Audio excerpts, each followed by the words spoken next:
কেন বাংলাদেশের বিরুদ্ধে আদা জল খেয়ে লেগেছে ভারত?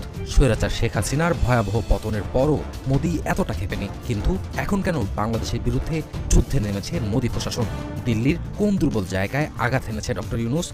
রাজনীতিতে শেষ কথা বলতে আসলেই কোনো কিছু নেই। বাংলাদেশ আওয়ামী লীগ তাদের রাজনৈতিক মাঠে ফিরে আসার জন্য নানান ফন্দি ফিকির বা দেশে থাকা যে নেতাকর্মীরা আছে তাদেরকে মানসিকভাবে উজ্জীবিত করার জন্য একের পর এক কর্মকাণ্ড কিন্তু চালিয়ে যাচ্ছে। তো কিছু কিছু ক্ষেত্রে সফলও হচ্ছেন, এটা বলাই বাহুল্য। কারণ আসসালামু আলাইকুম রহমতুল্লাহ, সবাই কেমন আছেন? আশা করি সবাই অনেক অনেক ভালো এবং সুস্থ আছেন। সবাইকে স্বাগতম জানাচ্ছি আমাদের আরেক নতুন ভিডিওতে। প্রতিদিনের মতো আমি আব্দুল বাসির রিয়াদ ফারুকী আবার চলে আসলাম নতুন একটা ভিডিও নিয়ে। দর্শক, আজকের ভিডিও টাইটেল এবং থাম্বনেল দেখে ইতিমধ্যে বুঝতে পেরেছেন আজকে কি বিষয়টা নিয়ে কথা বলবো। ভিডিওর শুরুতে কিছু অংশ বিশেষ দেখে ইতিমধ্যে বুঝতে পেরেছেন ভিডিওর অংশ বিশেষ। তো দর্শক, আর বেশি কথা বলছি না, আমরা ভিডিওর বাকি অংশগুলো দেখে আসবো। তার আগে আপনাদেরকে ছোট্ট একটি অনুরোধ জানিয়ে রাখতে চাই, যারা আমাদের এই চ্যানেলটিতে নতুন আছেন চ্যানেলটি সাবস্ক্রাইব করে সাথে থাকবেন।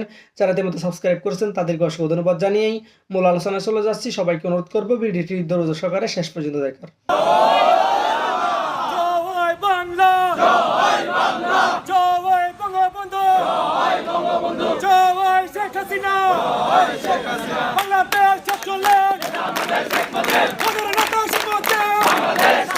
কেন বাংলাদেশের বিরুদ্ধে আদা জল খেয়ে লেগেছে ভারত? স্বৈরাচার শেখ হাসিনার ভয়াবহ পতনের পরও মোদি এতটা খেপেনি, কিন্তু এখন কেন বাংলাদেশের বিরুদ্ধে যুদ্ধে নেমেছে মোদি প্রশাসন?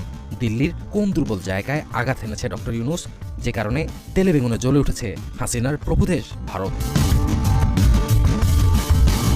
সামরিক সূত্রে জানা যায়, ভারতের কলিজায় আঘাত এনেছে ডক্টর ইউনূসের এক মহাপরিকল্পনা, যা ঘুম কেড়ে নিয়েছে মোদির।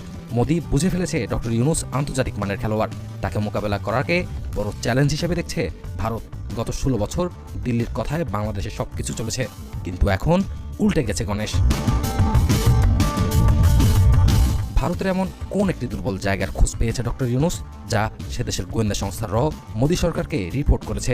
আর ডক্টর ইউনূসের সেই পরিকল্পনাই মোদিকে পাগল করে তুলেছে। ঘুম হারাম তার প্রশাসনের। বাংলাদেশকে অল আউট করার দিবাস্বপ্ন দেখছে হিংসুক রাষ্ট্র ভারত, কিন্তু বাংলাদেশ জাতিগতভাবে এই মুহূর্তে ডক্টর ইউনূসের নেতৃত্বে এমনভাবে ঐক্যবদ্ধ যা ভারতের কল্পনারও বাইরে। এতদিন বাংলাদেশকে অঙ্গরাজ্যের মতো করে যাচ্ছে তাইভাবে ব্যবহার করে আসছে দিল্লি। মুক্তিযুদ্ধে বিশেষ সুবিধা দিয়েছে এই দোহাই দিয়ে এতদিন পরোক্ষভাবে বাংলাদেশকে করায়ত্ত করেছে তারা, কিন্তু বৈষম্য বিরোধী ছাত্র আন্দোলনের গণ অভ্যুত্থানের পরই পাল্টে গেছে চিত্র। এখন ভারত বয়কট আন্দোলন দিনকে দিন তীব্র হচ্ছে বাংলাদেশে। যে যত ভারত বিরোধী সে তত দেশপ্রেমী, এই স্লোগান এখন দেশের কোটি কোটি তরুণের মুখে মুখে। তাই ইসকন নেতা চিন্ময় কৃষ্ণপ্রভু আটকের পর থেকেই দুই দেশের বৈরিতা আন্তর্জাতিক রূপ পেয়েছে। সংখ্যালঘুদের উপর হামলার কল্পিত কাহিনী বিশ্বের কাছে তুলে ধরে নালিশ করছে মোদি প্রশাসন, অথচ কট্টরপন্থী হিন্দু রাষ্ট্র ভারত বাংলাদেশের দূতাবাসেও হামলা করতে ছাড়েনি। বিভিন্ন সূত্র বলছে, ইসকন ইস্যু সহ সাম্প্রদায়িক বিষয়গুলো ভারতের পূর্ব পরিকল্পিত।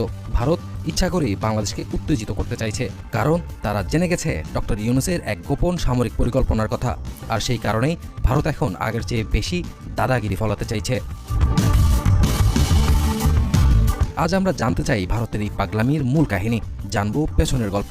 মনে থাকার কথা, গত কিছুদিন আগে রংপুরের মাহিগঞ্জ কলেজে অনুষ্ঠিত হয় সনাতন জাগরণ মঞ্চের মহাসমাবেশ। এটির আয়োজক ছিল হিন্দু জঙ্গি সংগঠন ইসকন, কিন্তু কেন রংপুরেই করা হলো এই সমাবেশ? তার পেছনেই লুকিয়ে রয়েছে ভারত খেপার মূল কাহিনী। মূলত ভারতের গোপন ষড়যন্ত্রের মহড়া ছিল এটি।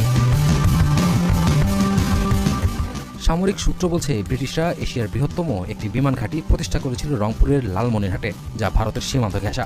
দিল্লিকে শায়েস্তা করতে এই বিমান ঘাঁটি আবার চালুর সিদ্ধান্ত নিয়েছে ডক্টর ইউনূস। এই বিমান ঘাঁটি চালু করা গেলে ভারতের 7 সিস্টার হুমকিতে পড়বে। এই ভয়ে ঘুম হারাম এখন মোদির। বিশ্বের বড় বড় রাজনীতিবিদ ও ব্যবসায়ীরা সংকটে পড়লে ডক্টর ইউনূসের দ্বারস্থ হন। সেই ইউনূসের সাথে রাজনীতি আর কূটকৌশলে মোদি ধোপে টিকবে না, এ কথা নিশ্চিত করে বলা যায়। তাই মুখে বাংলাদেশকে দেখে নেব বললেও মোদি তার দেশের 7টি রাজ্য নিয়ে চরম দুশ্চিন্তায়। আমরা জানি ব্রিটিশ আমলে লালমনিরহাটে তৈরি হয় বিমান ঘাঁটি, যার কার্যক্রম এতকাল বন্ধ ছিল কোনো এক অজানা কারণে। ডক্টর ইউনূস ক্ষমতায় এসেই পুরো দমে চালু করার কাজ হাতে নিয়েছে এই বিমান ঘাঁটি, যা এশিয়া মহাদেশের বৃহত্তম বিমান ঘাঁটি। এটি করা গেলে ভারতের চিকেন নেক থাকবে বাংলাদেশের হাতের মুঠোয়। 7 সিস্টার নিয়ে বাংলাদেশের কাছে নতজানু থাকতে বাধ্য হবে ভারত। রাজনীতিতে শেষ কথা বলতে আসলেই কোনো কিছু নেই। বাংলাদেশ আওয়ামী লীগ তাদের রাজনৈতিক মাঠে ফিরে আসার জন্য নানান ফন্দি ফিকির বা দেশে থাকা যে নেতাকর্মীরা আছে তাদেরকে মানসিকভাবে উজ্জীবিত করার জন্য একের পর এক কর্মকাণ্ড কিন্তু চালিয়ে যাচ্ছে। তো কিছু কিছু ক্ষেত্রে সফলও হচ্ছেন, এটা বলাই বাহুল্য। কারণ শেখ হাসিনা ইস্যুতে এই যে জাতীয় সরকার, জাতীয় ঐক্য, সকল কিছুর মূলে একটা জিনিস কিন্তু এটা হচ্ছে শেখ হাসিনা। তার বদলতেই বাকি রাজনৈতিক দলগুলো তারা কিন্তু একাট্টা হচ্ছে। কিন্তু এত কিছু করে শেখ হাসিনাকে কি রুখে দেওয়া যাচ্ছে? দর্শক, ব্রিটেন থেকে চাঞ্চল্যকর তথ্য এসেছে, আর এই চাঞ্চল্যকর তথ্য নিয়ে আমাদের সরকারও অলরেডি ব্রিটেনের সাথে কমিউনিকেশন করছে। অনেকে আশ্চর্য হয়ে যাচ্ছেন, 8ই ডিসেম্বর আসলে শেখ হাসিনা কিভাবে তিনি রাজনীতির মাঠে আবারও পুনরাবৃত্তি করতে যাচ্ছেন, পুনর্বাসিত হতে যাচ্ছেন। ভারতের সঙ্গে টানাপোড়েনের মধ্যে নতুন অস্বস্তি নাম হচ্ছে এই মুহূর্তে ব্রিটেন। ব্রিটিশ পার্লামেন্টে বাংলাদেশের সংখ্যালঘুদের সুরক্ষা, অন্তর্বর্তী সরকারের কার্যক্রম নিয়ে যে প্রশ্ন উত্থাপিত হয়েছে তা নিয়ে আজকে আমাদের সরকারের পক্ষ থেকে ব্রিটেনের যিনি কূটনীতিক আছেন তার সাথে কথা বলেছেন। তো এর মাঝখানেই আরও চাঞ্চল্যকর সমস্যায় আমরা বলতে পারি, লন্ডনে একটি বড়সড় সমাবেশের প্রস্তুতি নিচ্ছে বাংলাদেশ আওয়ামী লীগ, মানে লন্ডন শাখা আওয়ামী লীগ। আগামী 8ই ডিসেম্বর একটা মহা সমাবেশ হবে, যেখানে হাজারো নেতাকর্মী যারা ইউরোপ আমেরিকার বিভিন্ন দেশে আছেন তারা সেই প্রোগ্রামে উপস্থিতি মেকশিওর করবে। বলা হচ্ছে অনুষ্ঠানের আয়োজক হচ্ছে যুক্তরাজ্য আওয়ামী লীগ। শেখ হাসিনাকে প্রধানমন্ত্রী দাবি করে তারা একটা আয়োজনের পোস্টারও করেছে, যেখানে প্রধান অতিথি হিসাবে হাসিনা বক্তব্য রাখবেন বলে প্রচারও চালাচ্ছে। যদিও আপনার এই মুহূর্তে ভারতে অবস্থান করছেন, আজকে 5ই ডিসেম্বর আনটিল নাও তিনি ভারতে আছেন বলে মেকশিওর করা হচ্ছে। কূটনৈতিক সূত্রটি বলছে ওই সমাবেশে বেসিক্যালি শেখ হাসিনা সশরীরে উপস্থিত থাকবেন না, কিন্তু ভার্চুয়ালি তিনি সেই প্রোগ্রামে বক্তব্য দিবেন। আবার কেউ কেউ বলছেন যে শেষ পর্যন্ত সমাবেশটি করার জন্য যুক্তরাজ্য সরকার এই অনুমতিটা দেবে কিনা বা আদৌ তিনি বক্তৃতা করবেন কিনা। ওই আয়োজনের ভেন্যু হিসেবে আপাতত ইস্ট লন্ডনের ইমপ্রেশন হল নামক একটা জায়গা আছে, সেটাকে ঠিক করা হয়েছে। সেই সমাবেশ থেকে প্রবাসী সরকার গঠনেরও চেষ্টা করা হতে পারে বলে আয়োজকরা জানিয়েছে। সেগুনবাগিচার দায়িত্বশীল সূত্র বলছে, উপর উল্লেখিত বিষয়াদি বিবেচনায় নিয়ে ঢাকায় নিযুক্ত ব্রিটিশ হাই কমিশনার সারাহ কুককে গতকালকে ডেকেছিলেন আমাদের পররাষ্ট্র উপদেষ্টা।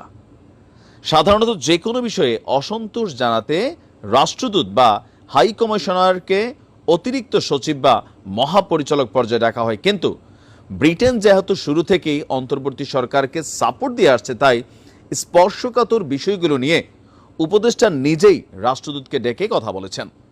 তাই দূতকে তলব নয় বরং উপদেষ্টা কথা বলার আগ্রহ ব্যক্ত করেছেন মর্মে আমন্ত্রণ জানানো হয়েছিল। হাই কমিশনার সারাহ কুকের সঙ্গে বিদায়ের পর উপদেষ্টা মিস্টার হোসেন গণমাধ্যমকে ব্রিফ করেন। সেখানে তিনি কোনো প্রশ্ন নেবেন না বলে আগেই ঘোষণা দিয়ে বলেন, আমি কেবল স্টেটমেন্ট করব। ফলে ব্রিটেন আওয়ামী লীগের সমাবেশ নিয়ে হাই কমিশনারের সঙ্গে কি কথা হয়েছে বা আদৌ তিনি বিষয়টি উল্লেখ করেছেন কিনা এ নিয়ে কিন্তু আপনার কোনো রকম তথ্য তিনি দেননি। তো তিনি বলছেন যে ব্রিটিশ হাই কমিশনারকে 2টি কারণে ডেকেছিলাম, ছোট ছোট দুটো ঘটনা। একটা হচ্ছে 2 তারিখে ব্রিটিশ পার্লামেন্টে কয়েকজন এমপি বক্তব্য দিয়েছিল বাংলাদেশের সংখ্যালঘুর পরিস্থিতির উপরে, সেখানে মিস ইনফরমেশন দিয়েছিল, যেটা নিয়ে আমরা তাদেরকে এখানে বক্তব্য দিয়েছি। আর আমরা যদি দেখি যে তিনি বলছেন যে এখানে বিশাল একটা বক্তব্য দিয়েছেন। আর লন্ডন সমাবেশের বিষয়ে জানতে চাইলে আয়োজক যুক্তরাজ্য আওয়ামী লীগের সাধারণ সম্পাদক সৈয়দ সাজিদুর রহমান তিনি বলছেন যে আমরা আশা করছি শেখ হাসিনা ভার্চুয়ালি আমাদের সাথে যুক্ত হবেন এবং প্রধান অতিথি হিসেবে তিনি বক্তব্য করবেন। তার সঙ্গে তাদের সরাসরি কথা হয়েছে কিনা, কিভাবে আমন্ত্রণ জানানো হলো, তিনি বলছেন যে বিভিন্ন মারফতে যোগাযোগ হয়েছে। আর ওই সমাবেশের জন্য ব্রিটিশ সরকারকে আসলে অনুমতি দিয়েছে। তো এই নেতার বক্তব্য হচ্ছে হলরুমে অনুষ্ঠানের অনুমতি লাগে না, কেবলমাত্র 10 ডাউনিং স্ট্রিট এবং পার্লামেন্টের সামনে অনুষ্ঠান করতে অনুমতি লাগে। বাস্তবতাকে অগ্রাহ্য করে শেখ হাসিনাকে তারা কিভাবে প্রধানমন্ত্রী বলে যে প্রচারণা চালাচ্ছেন সেই বিষয়ে তিনি বলছেন, বিদ্যমান সংবিধানে তো অন্তর্বর্তী সরকার বলে কোনো কিছু নেই, পরবর্তী নির্বাচনের সরকার দায়িত্ব নেওয়া পর্যন্ত, সুতরাং শেখ হাসিনাকে প্রধানমন্ত্রী বলতেই পারি। তার মানে 8 ডিসেম্বর থেকে আওয়ামী লীগের রাজনৈতিক যে পুনর্বাসন প্ল্যান অথবা রাজনীতির মাঠে ফিরে আসার যেই সবচেয়ে শক্তিশালী ধাপ, সেটা হচ্ছে শেখ হাসিনা জনসম্মুখে ভিডিও কনফারেন্সে প্রকাশ্যে বার্তা দিতে যাচ্ছেন। এখন এটা 8 ডিসেম্বর বোঝা যাবে যে এর মাঝখানে যেহেতু বাংলাদেশ সরকার ব্রিটিশ যেই কূটনীতিক আছেন তাকে ডেকেছেন, এই বিষয়গুলো তার কনসার্ন দিয়েছেন, তাদের দেশ থেকে এটা কীভাবে আসলে ডিল করা হয় সেটা একটা ইস্যু হয়ে দাঁড়িয়েছে। আর পাশাপাশি হতেও পারে নাও হতে পারে, তবে এই ঘটনায় আওয়ামী লীগের নেতাকর্মীরা যথেষ্ট উজ্জীবিত। তারা মনে করছে যে শেখ হাসিনা বাংলাদেশে আসবেন, রাজনীতির মাঠে তিনি আবারও ফিরে আসবেন। আর এই প্রথমবারে আমরা ধরতে পারি যে 3.5 মাসের মাথায় বা 4 মাসের মাথায় রাজনীতির মাঠে আবারও সক্রিয় হচ্ছে বাংলাদেশ আওয়ামী লীগ। দেখা যাক 8 ডিসেম্বর কি ঘটে, সময় বলে দেবে। ভালো থাকুন, আসসালামু আলাইকুম। তো প্রিয় দর্শক, ভিডিওটি সম্পর্কে আপনার মতামত দ্রুত কমেন্টে জানিয়ে ফেলুন। আর যদি আমাদের চ্যানেলটিতে নতুন থাকেন অবশ্যই আমাদের চ্যানেলটি সাবস্ক্রাইব করে সাথে থাকবেন। এতক্ষণ সাথে থাকার জন্য সবাইকে অসংখ্য ধন্যবাদ। ভালো থাকবেন, সুস্থ থাকবেন, আল্লাহ হাফেজ।